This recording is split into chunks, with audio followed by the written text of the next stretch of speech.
Hello there everyone and welcome back to Let's Play Final Fantasy VII. Now, this part I've been waiting for, because I know even before I played Final Fantasy VII, even before I knew pretty much anything about it, I knew about Wall Market, because it is one of the most absurd things, from the era even.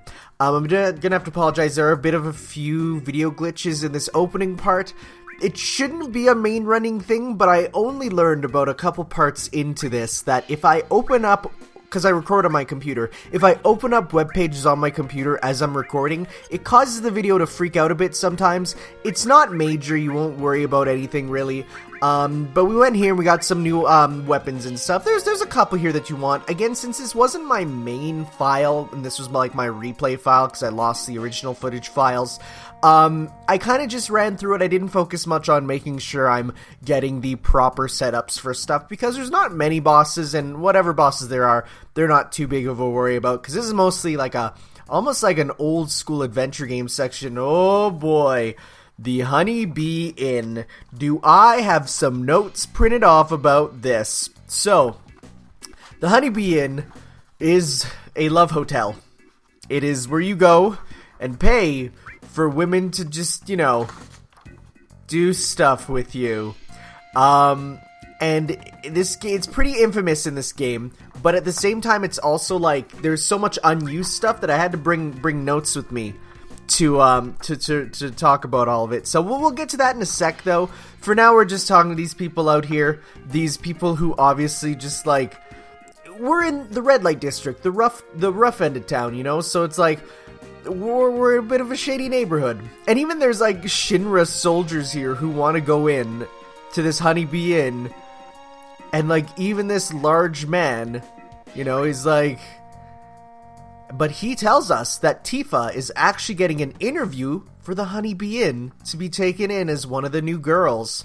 Now, mind you, I would not dislike Tifa working there. In fact, I would love to see fan art of her in the outfits, because as we'll see later, there's definitely some special outfits. We can't let that happen. She needs to go with us on a quest to save the world, am I right? But we heard she's in Don Corneo's mansion, who, when I was first playing the game, I'm the type who just, like, reads a name quickly and then sticks with that name. I always called him, like, Don Corneo, even though when you look at his name, it's just Don Corneo. But that was what I would always say, is Don's not into men. But we got a cute girl with us, so obviously we can use her to get in, right? But I'm sure you all know. What's going to be coming up, because again, this is one of the big things, and again, is this a spoiler? I want to try and be spoiler free, because I've heard a lot of people saying like, oh, I've never played Final Fantasy VII, I know nothing about it, so like maybe I kind of want to not spoil it, but you probably have heard about it. And this is, honestly, this whole section here, I really want to be a big thing in the remake, and that is Cloud has to cross-dress. It was said right there. Cloud is going to dress up as a girl, which is amazing. And it's interesting because it's not the first cross-dressing incident in a Final Fantasy game. In 5, you had the character of Ferris, who went off and was like, nah, I'm a dude. And then Bartz and Galuf sneak into the room and see her lying on the bed naked, and they're like, I'm feeling something, so we need to get Cloud a dress. So that's the first order of business. Now, this section can be done actually really quickly. Like, it's one of those things where if you want it to be done almost immediately, you totally can. Because you don't need to get all the items. I think the only mandatory ones are the dress and the wig. I'm pretty sure you don't need anything else. But there's a lot of other items you can get, which the prettier you make Cloud, the higher chance Cloud has at being picked as the final girl. Which you kind of want a bit of. I'm not sure of the actual reason why you need it. I think there's a trophy in this version, I'm not exactly sure. But even if you get all the items, though, it is still just a random choice thing. But the first thing we need, of course, is the dress. So we need to find this guy here. He's the dressmaker who we need to make a dress, and he's like, straight up, I don't want to make dresses anymore. until Cloud says, I want to have a dress. And then he's like, you know what? I'm up for this challenge. And he discovers a whole new market, which is the best. And it's so funny. It's like, just once, he just wants to dress up like a girl. And I love how actually they treat it like in a way that is more modern than a lot of modern games, Like, they're just like, okay, he just wants to dress up as a girl. Yeah, go for a change of pace. He's like, yeah, okay, what kind of dress do you want? So depending on what you answer, you get different ones. You want to say soft and shimmers. If you say clean, you get the cotton dress, which is the worst dress. If you say soft and shiny, then you get the satin dress. But what you want is the silk dress, which is the nicest one. Because, a cotton dress, that's like, what, Walmart brand? It's like, whatever. Satin dress, a little nicer. But, man, that silk dress, look beautiful on him. Even though in all, like, the fan art you see of Cloud dressed up as a girl, it doesn't look like a silk dress. Like, it looks more like a puffy, and I know, I've looked. It looks more just like a puffy sort of, I don't know, almost like a princess gown, which I guess could be silk. I don't know, I am not one that knows about women's clothing. And Cloud doesn't either, obviously, because he has no idea how to put it on. And so here's the thing, Aerith is just like, she's very headstrong. She just peeks in and wants to help him, So, it's super obvious Aerith has a crush on Cloud already. But, no, I love how she is the headstrong character. But as you can see, we still don't look like a girl because our hair's too spiky. So now we need a wig. Where do we get a wig? Well, there's a couple, like, you can ask around and people will talk to you. But where you need to go is the gym. Obviously, that's where you get wigs. And talk to this person here. And it's like, are you the one who wants to be cute? And we're like, sure. So, there's a bit of, I guess, what's the phrase, homoerotic subtext with this gym? Like, and I think it's just a overall, it's a thing in Japan where, like, big, buff, burly guys are not seen as this, like, pinnacle of masculinity. Like, I don't know, I think this is a weird thing. Like, I don't know. Whenever I see, like, I just mostly know from memes and stuff, but, like, you just see, like, these big burly men, and it's always extremely homoerotic, versus in the United States, where big, buff, and burly represents masculinity. So, okay, now we have a mini game here. We have to do the most amount of squats in 30 seconds. It's not hard. So you can get a little practice if you want. I did take the practice because I don't want to lose it. It's pretty easy. You just press square, X, circle, I'm pretty sure is what you just press. And it's mostly about the rhythm. It's not so much about the speed. You just want to get a good rhythm going where the animation, like, fully finishes and stuff. It's not hard. You will win it pretty easily. Even though, you'll see right away, it'll look like you'll be losing, but then the opponent will screw up. Because if you screw up, he'll stand up, he'll shake his head, and then you have to, like, reset, right? So it's a little tough. And you need to get first for the best one. If you get a tie, you get the second best one. And if you lose, you get the worst item. But you still get an item regardless. So it's not that tough, as you say, as it looks like. It looks like he's winning because he got a head start. But as you see right away, he's going to start screwing up. And if you just keep up a decent rhythm, you'll be able to, yeah, there he screwed up. If you just keep up a decent rhythm, you'll be able to beat this easily. He's like, he screws up. And he'll just keep doing it. It's not a problem. Don't worry about how many you have. And if you see there, like, I took a little breather. And it's fine, because I'm still going to win. Yeah, and he screws up. So it's good. It's not hard. 18 squats. We had 21. So, because of that, we get the blonde wig. If you get a tie, you get the dyed wig. And if you lose, you get the just wig. Now, of course, it doesn't change the model and stuff. But, okay, so here's the thing. So this girl here that we thought was actually the big bro. So it's assumed that this is actually, like, the head honcho buff guy at the gym. They're dressed as a girl. At least I'm pretty sure. Like, it's a bit confusing. Of course, I am super excited for the remake where we get to see all this. And they confirmed, they said, the one thing people asked was, are we going to get to see Cloud cross-dress in HD? And the thing they said is, we can't not have it. So I'm super excited. So for the next item we get, we need this guy to, well no, this guy wants us to figure out what is in the vending machine at the inn. And for some reason, he doesn't want a girl to go get it. And again, this whole section has weird, dirty implications. Like, it's really, I think it's meant to be like condoms, maybe? Or some kind of weird sexual toy? Wow, the video is not having a good time. I apologize for how glitchy the video is being. This won't happen again. I've re-changed my editing habits and stuff. But what you gotta do is you have to stay at the inn here. And in the middle of the night, you can choose to buy something from the vending machine. This one's pretty easy. The most expensive thing gets you the best item, and as you go down in price, you get less and less things. You do get a free heal too, which would be important if you needed to in this area, which you really don't, because like there's no enemies and stuff. But I mean, I guess because there is a boss, like the next encounter is going to be a boss. So, and I even looked in my inventory to see like what it would be, but it doesn't even show up, which is a bit sad. But so you go bring back, and this guy's still trying to get you to go in even though you just came out. I think he automatically talks to you too. So you bring it back to that dude lying on his couch, and he will give you the tiara. So I got it here.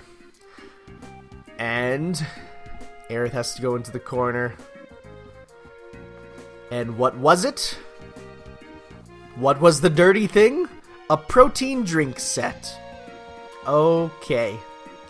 So, because we got the most expensive thing, he gives us the diamond tiara.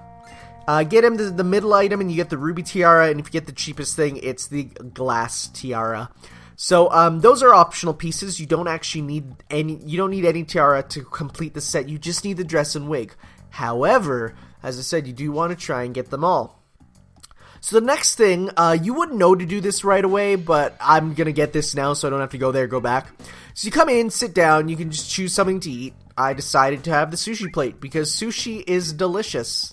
Though where they get the sushi in Midgar, I'm worried about. It's only 70 gil, which is really cheap. Thank you. And because they're running a promotion where you can get a pharmacy coupon, you just eat food and then get a coupon for the pharmacy. And it's not like an in-game thing where you get a discount at the pharmacy or anything. And you want to say it was alright. I think the other options you don't get it, which sucks. So we have the pharmacy coupon, which will let us go to the pharmacy and pick one item. Now, you can use any of the items there, but you want to get the one that, again, you want to explore around. In this section, I screwed it up when I first did it. And he's like, whoa!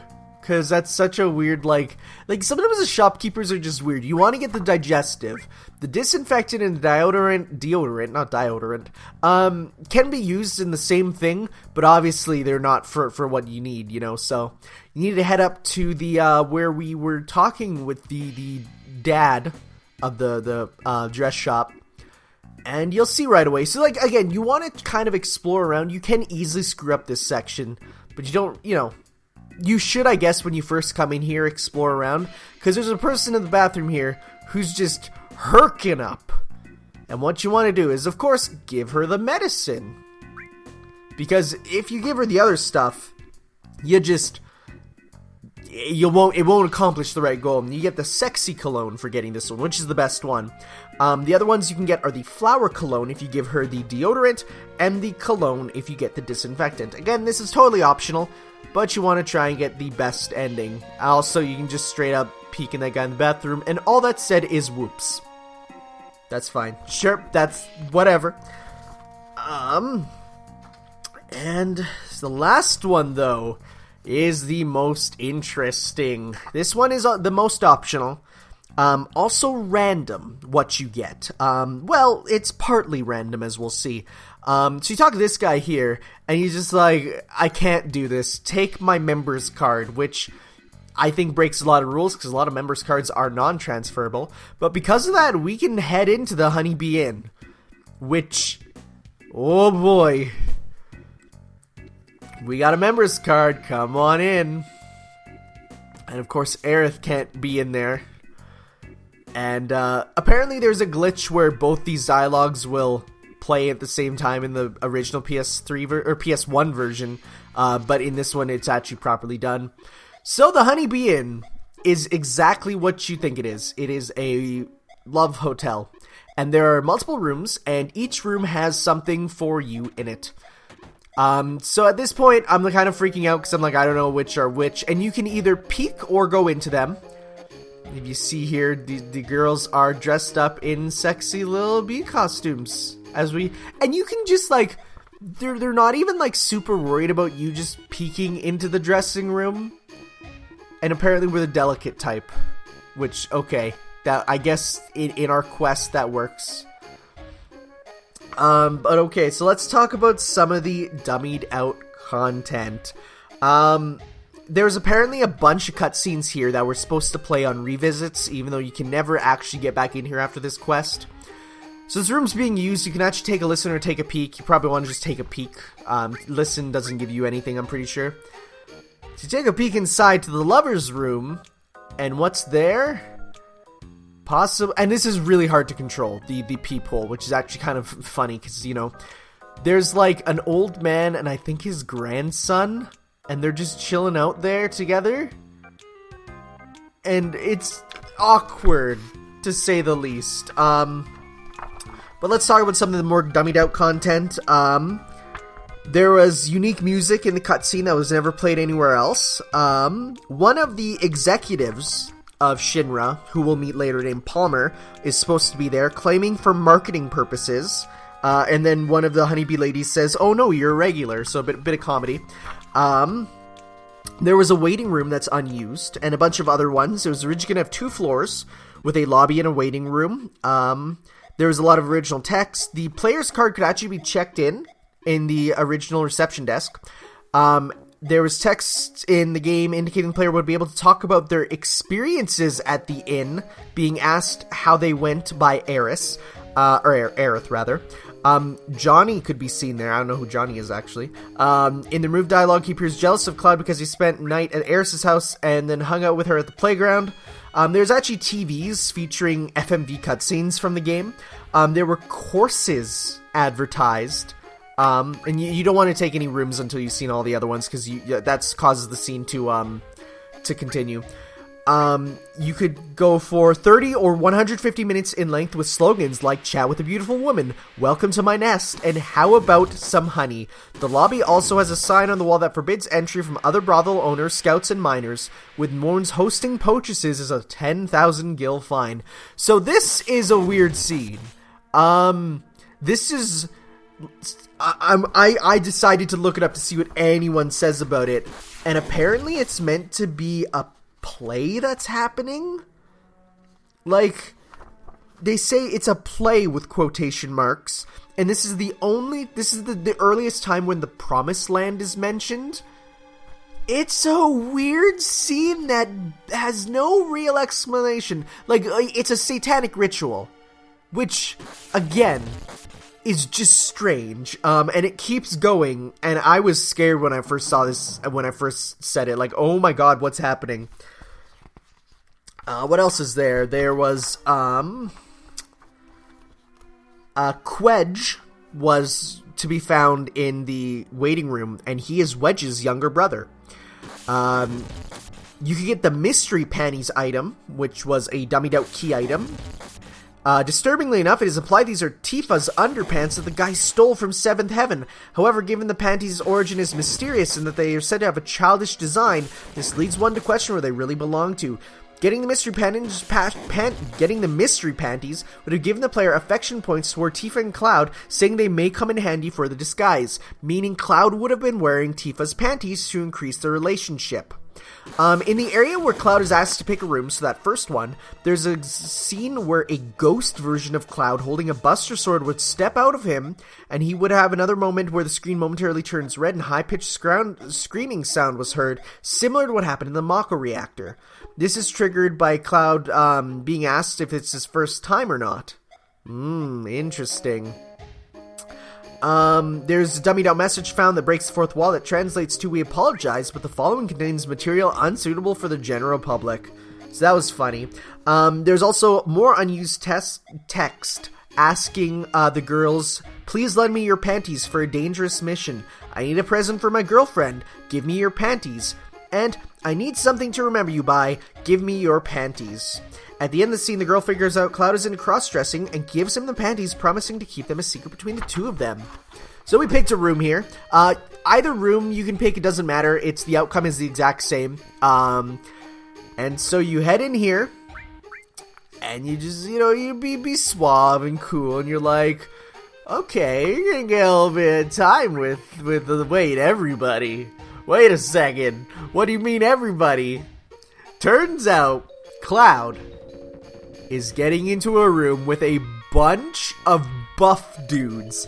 Now, this scene, the cross-dressing scene was one thing, but this scene is, by far, one of the most bizarre things I've ever seen in a game that was previously on a Nintendo system. So it doesn't matter what you do, it looks like I'm going to be facing crises all my life. And it's just like, they're just panting. Don't be so embarrassed, loosen up, Bubby. Also, he looks like Sheamus from WWE. So we're going to have a bath with a whole group of buff dudes. And the scene moves up, but it's, you'll see. Wow, it's like they're admiring him. They all take him to the bathtub, where they all sit together as one giant group, with Cloud clearly at the bottom, as they are all bathing together. And they keep calling him Bubby, and you can say it hurts. Okay. And it's like, I think if there's any scene that proves that Cloud is a bottom, it's this one, but, hey, Bubby, how old are you? 8? 21. That's funny. That's really good. So, yeah, Cloud's 21. Yeah. What else was there? Apparently, in an interview with one of the scenario designers, they made a lot of scenes that everyone was saying, that's going way too far, man. It's going way too far with what we're allowed to get by. So they really had to cut it back. And then they said, like, they're always making weird little scenes, like, that would get edited by people because they didn't like them. Daddy's So Lonely also. Such as one scene, like, at the station platform, where Biggs, Wedge, and Jesse would face each other and try to combine into one, like how Cloud in the party does. And they said, like, let's do that too, but we're not good enough, so that's kind of funny. That's just a funny little thing. I missed it earlier, but there's a small statue of a cat riding a Moogle doll in the lover's room, and its significance is unknown. However, it is implied that the members of that room is someone's parents staying in there. Who could that be? We'll have to find out later. You probably know who it is, though, if you know who I'm saying. Yeah. You come in here after, though, because you get the underwear, I'm pretty sure at random. But you come in here, and you can ask this girl, and she'll give you makeup. So you ask her for it, and she'll put up makeup on you. And if you just listen to the sound, one sec. So depending on the sound that plays, it's like different levels of makeup. The one I got was the level 2, so it's random. You can't choose what level of makeup. Level 1 is like a bad sound, and I think level 3 is the level up sound. So I got like a good one. I got the level 2. So now that I have everything, I have everything I need, I have everything I want.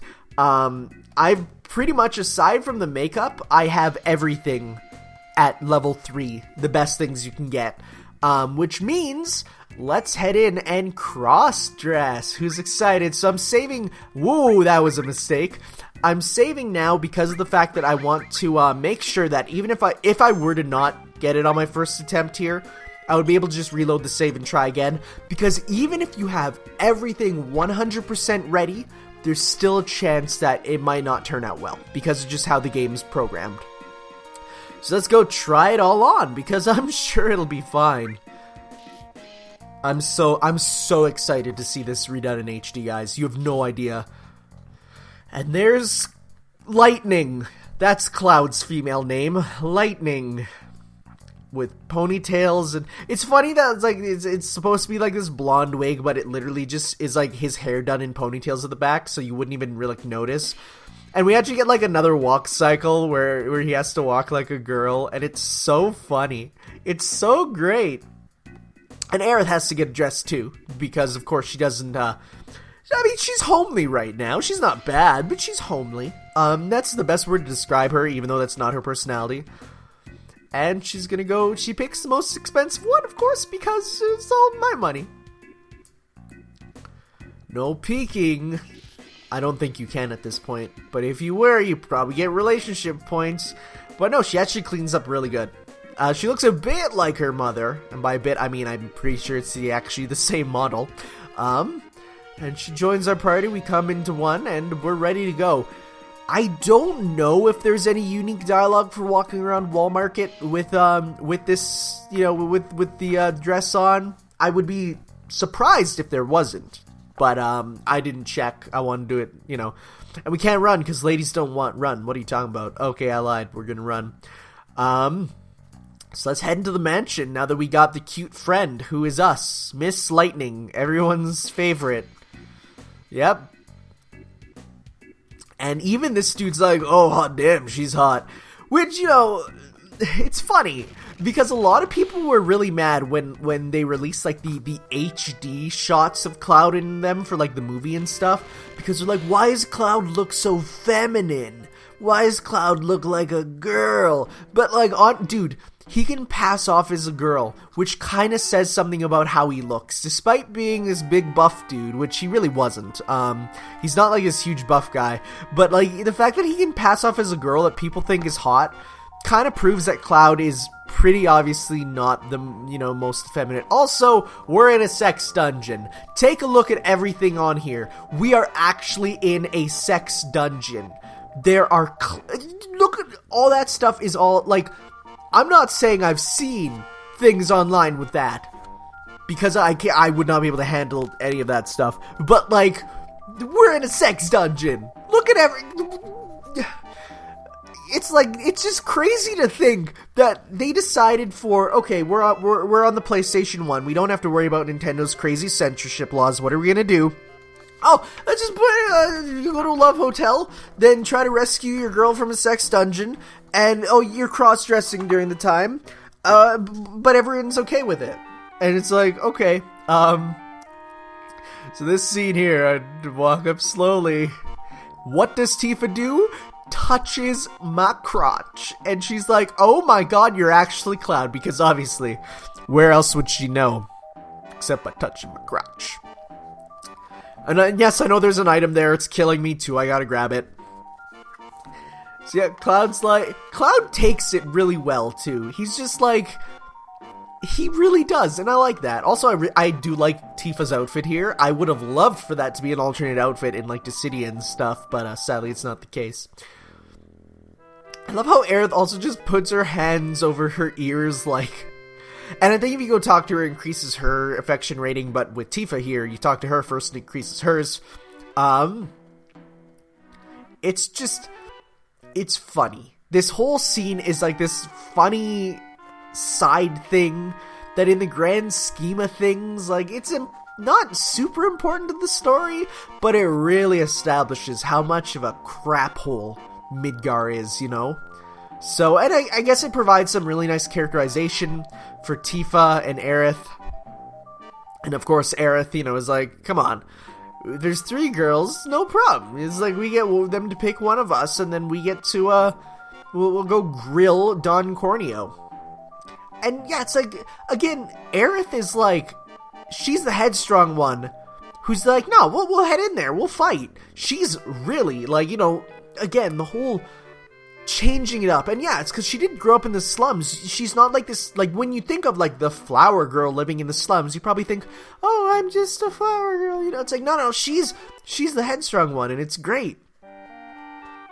Now, mind you, I still like Tifa more than Aerith design-wise. Just because their personalities are flipped around, you know, it's like, I still like Tifa a lot more, design-wise. Aerith has always been, some people are like, wow, Aerith's so hot, and I'm like, I don't really see that. I mean, she's nice, but I wouldn't say she's hot. Now, Tifa's hot. Tifa, ooh. I mean, why else did you think I got her commission for the thumbnail, not Aerith? I mean, aside from that one thing, but hey. Yeah, and Tifa's like, you don't look bad. I wonder if Barrett could say if he saw you. Thank God that's never a thing. I really hope in the remake or something we get, like, Tifa secretly taking a picture, and then there's just a cutscene at, like, the end of the credits of just Barrett laughing his ass off. That'd be so good. But here's the big moment of truth, so depending on who gets picked here changes the scene.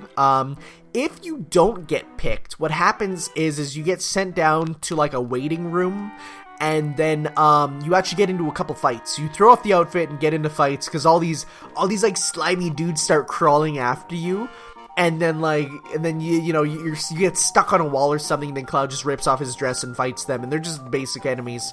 So I guess if you want levels and stuff, that's probably the better way to go. But for comedy purposes, you definitely want this one. So yeah, he'll go to the middle and be like, time for me to choose, and then just go back and forth and pick one. It's kind of like Mario Party, it reminds me of, even though this is very, very, very, very far from Mario Party.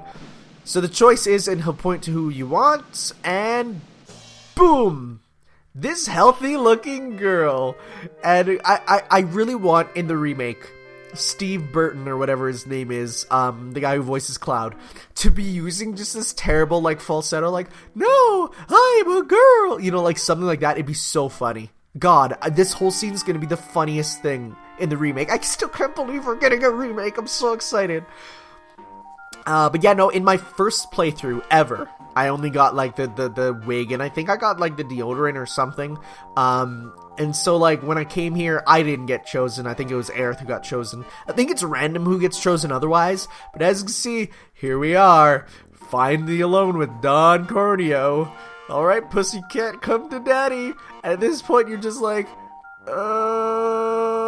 there's nothing you can do but talk to him. It's like, you can just choose whatever you want, I think. So here's, if you're going for Barrett as your relationship thing, say he's your boyfriend. He's like, no way. Barrett sounds familiar. No matter what you do, he will find out that you're, you know, he will talk about Sector 7 in the slums here. Which is just, you know, there's no way to get, like, there's no way to play along and, you know, a man? Ooh. So, of course, though, Tifa and Aerith, they did their job too. And we're all in here, and this scene is just like, oh my god, you'll see. So we just totally, you know, we're like in charge now.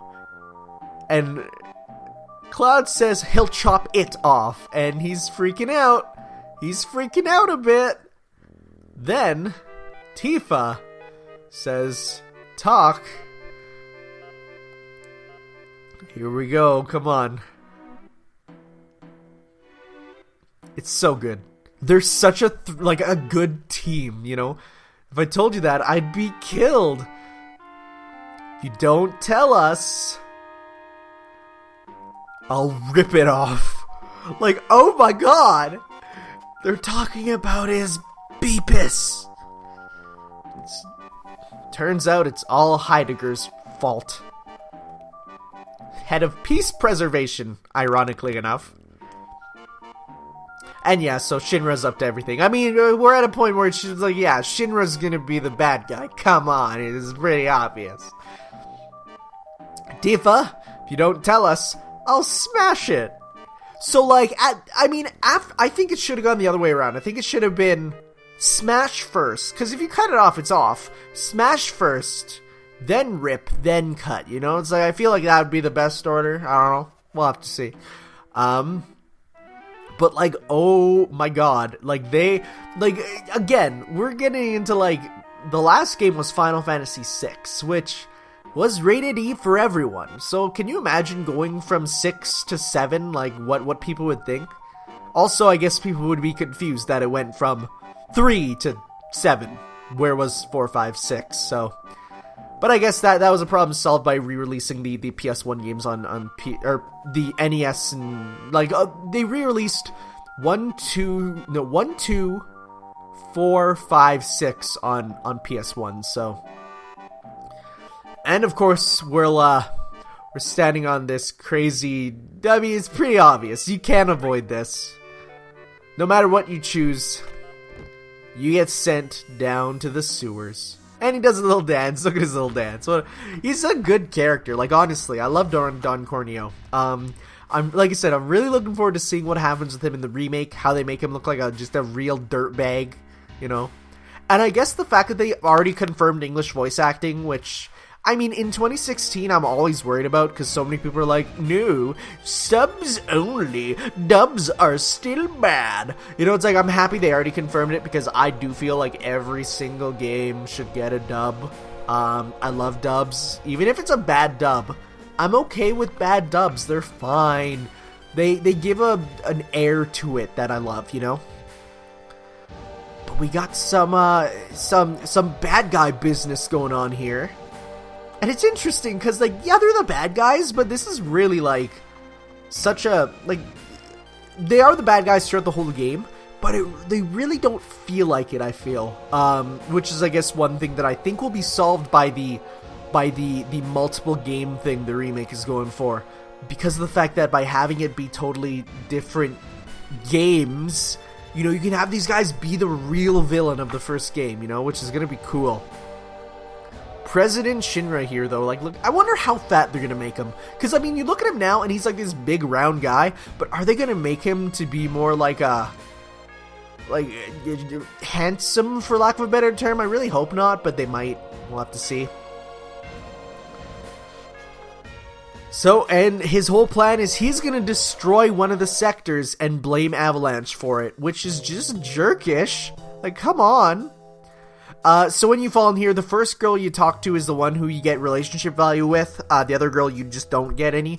I think if you straight ignore one of them, that gives you minus points with that one. But I don't think you can. I'm not sure. Again, like, there's a whole situation with it where you can get plus or minus points with different characters depending on who you interact with and stuff. And sometimes not interacting is equivalent to negative interacting, you know? So, but we got a boss. The first organic boss of the game, Apps, APS, who is, he's either based off of Aponda, which is a boss from Final Fantasy V, demon from the Rift library, or it could be based on Abzu, which is the primeval sea below the void of the underworld in ancient Mesopotamian religion.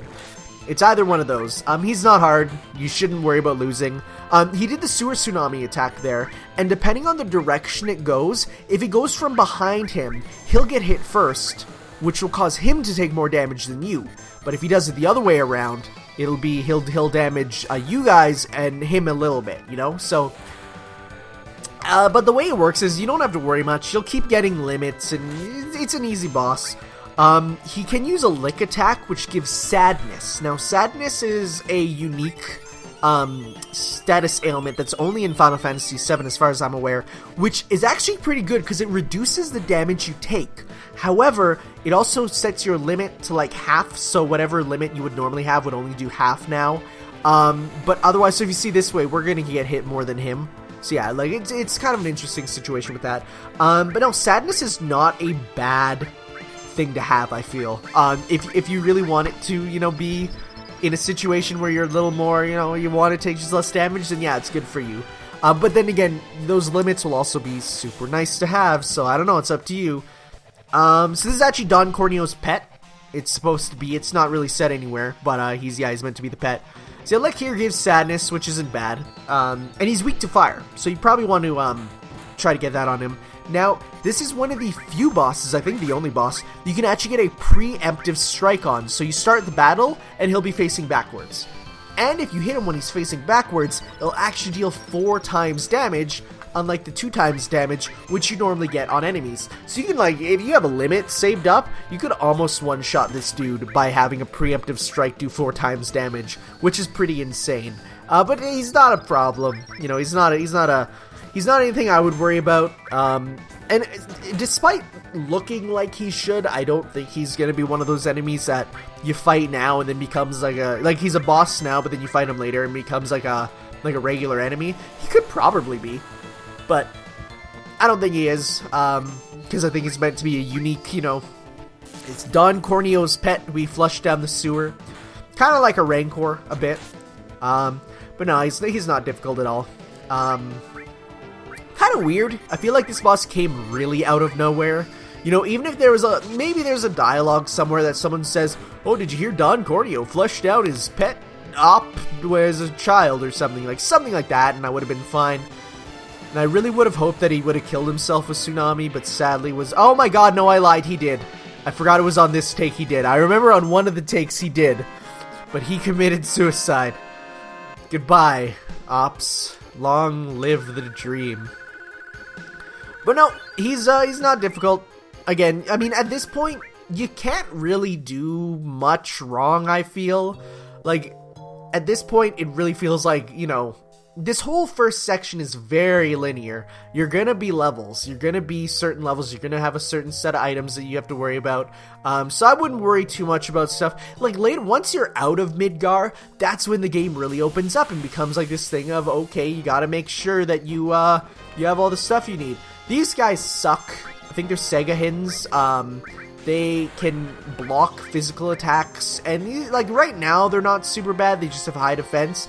But right now where I'm at in the game, there's recolors of them which can use their shells to actually cause, I used summons which did 0 damage to them. Like, full crazy giant world destroying animations, 0 damage. Like, they are insane.